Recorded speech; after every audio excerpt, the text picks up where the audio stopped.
I'm divorcing my husband for suggesting an open marriage. My husband, 28M, and I, 29F, have been together for 9 years, married for 7. We got a not-so-classic quick Vegas wedding to give ourselves better chances of receiving custody of his half-sister, 10F, when their mom suddenly passed away. Despite only being 20 and 21 years old, we did receive full legal custody over her absent father. This information isn't super relevant to the current situation, but it really sets the tone of our relationship with the sacrifices we made together and the things we each had to give up personally to raise this beautiful little girl. We don't have any children together, but his sister is now 17 and moved in with an older, more financially privileged aunt last year. Over the past year of this newfound alone time, I feel like we have flourished each personally and as a couple. We never fight. Arguments are rare, and we are pretty good at coming to understandings and apologizing when necessary. Basically, I feel we had a pretty healthy relationship. We each do little things for each other.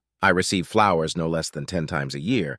We go on little vacations together and are generally really good. I guess a bit of the spark was sputtering out for a while, but I feel like that's normal for a relationship as long as ours. Fast forward to this past October, my husband seems like he has been sad, which is normal for this time of year because of the timing of losing both his mom and dad in different years around the same time.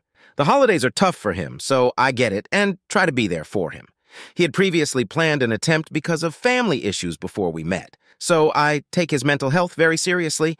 He sits me down to have a serious conversation and starts it by saying he wants to open up our relationship. I felt my heart drop to my stomach, but stayed silent and let him talk. He doesn't go into why, just jumps right into rules and explains how he wants me to find someone first before he starts looking for someone himself. When I asked him why he couldn't explain it and fumbled his words, I asked him if he already had someone in mind for himself, and of course he denies it. I couldn't help it. I definitely blew up. I was totally blindsided by this proposal. I slept on the couch after my outburst, and he didn't even try to come after me to explain anything, which kind of made me feel worse. I had never felt so unwanted in my life than in that moment. I've never given the impression that I was the kind of girl to be open to that kind of relationship. I will never judge anyone for wanting to live that kind of life, but it's just not for me. He went to work the next day, but I had the day off and really thought about my situation. After crying for hours, I came to the realization that this was the end for our marriage.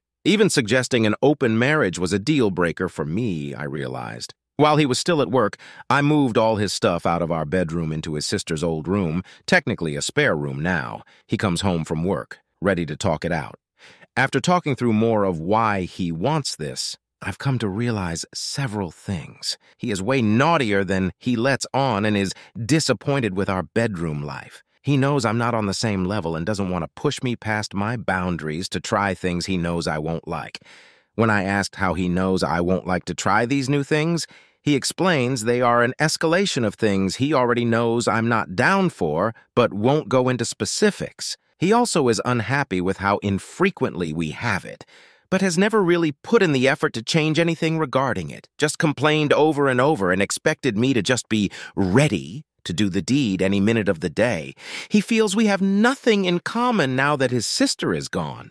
For context, he is more of the outdoorsy type, whereas I like to stay inside and read or play video games.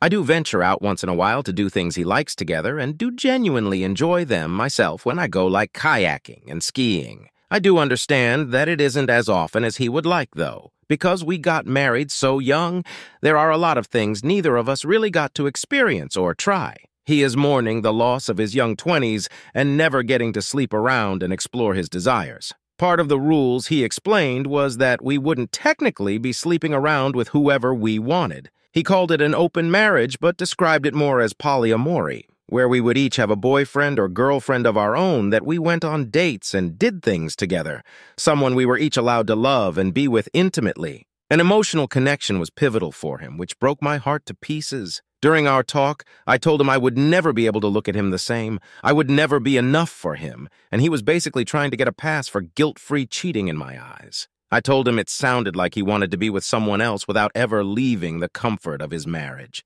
knowing he could date around and not worrying if those relationships would fail because he could just come home to me. He tried denying these things, saying he wanted to explore himself sexually but didn't want to lose me in the process. He tried getting me to agree to marriage counseling to talk about the open marriage concept. I told him just proposing an open marriage was grounds for divorce for me, and I wasn't willing to go to a counselor for them to gang up on me to try to bully me into trying it. I know in reality that never would have happened, but emotions were high in the moment because I told him I could never see him the same and how badly this crushed any self-confidence I may have had. He doubled down. He said if we go back into a relationship and pretend this never happened, then he would end up cheating on me. For him, it was open marriage or nothing. I chose nothing.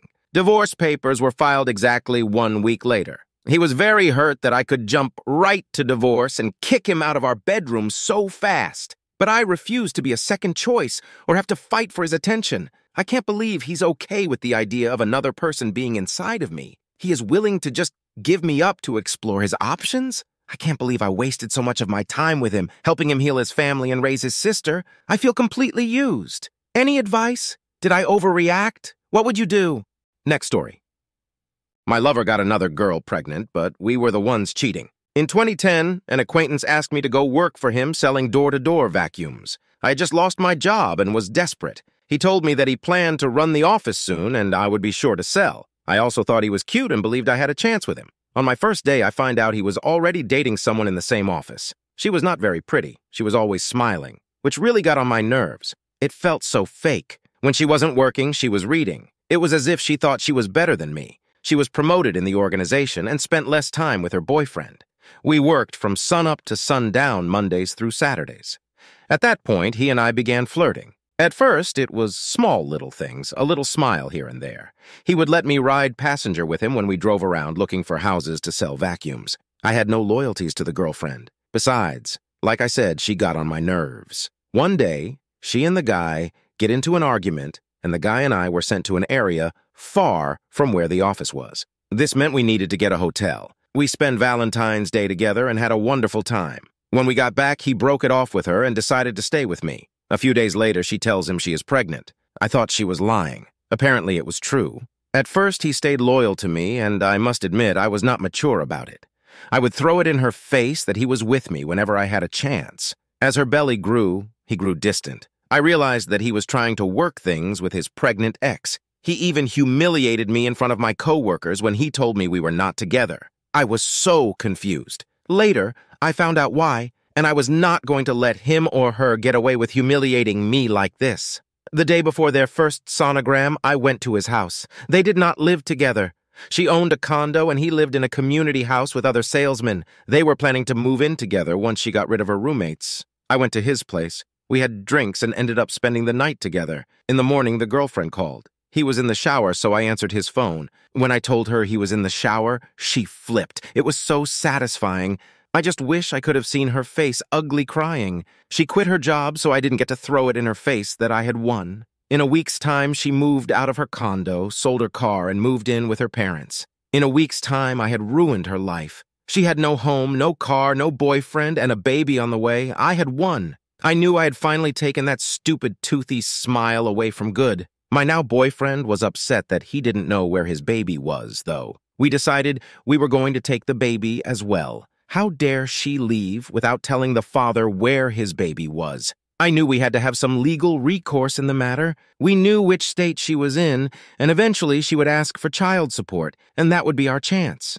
Eventually, we both forgot about her and the baby and moved on with our lives. Occasionally, she would show up on social media and attack us. We just kept blocking everything so she couldn't write on our social media accounts. Later, I would come to find out that my boyfriend was the one instigating it. He would call her out of the blue, looking for her to let him back into her and the baby's lives. She would get upset and retaliate. She didn't want him in their lives at all. I also didn't want him leaving me, so I started to mess with her when I could. After a few years, I found out that he had contacted her again. This time, she was ready to talk and let him see the baby. Not on my watch. I waited until he was asleep and texted her as him that he was still with me.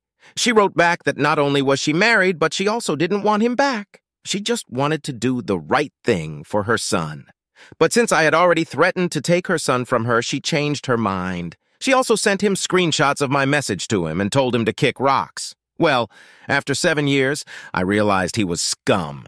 He didn't get the office he told me he would run. We were living paycheck to paycheck, after he promised we would have the office money and an amazing life. He had a son who his mother was raising, and I was going to get to be his new mom. All the plans to get custody of his other son were forgotten. He didn't even pay to support either one. We had to move in with roommates. He was fired, and we both had to go work selling telephones. Then the cherry on top, he took my promotion. That was the last straw.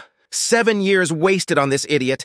He had 2 children that he didn't take care of. What did I get myself into? I let him have it via text, and we broke up. I even moved out of state to Hollywood.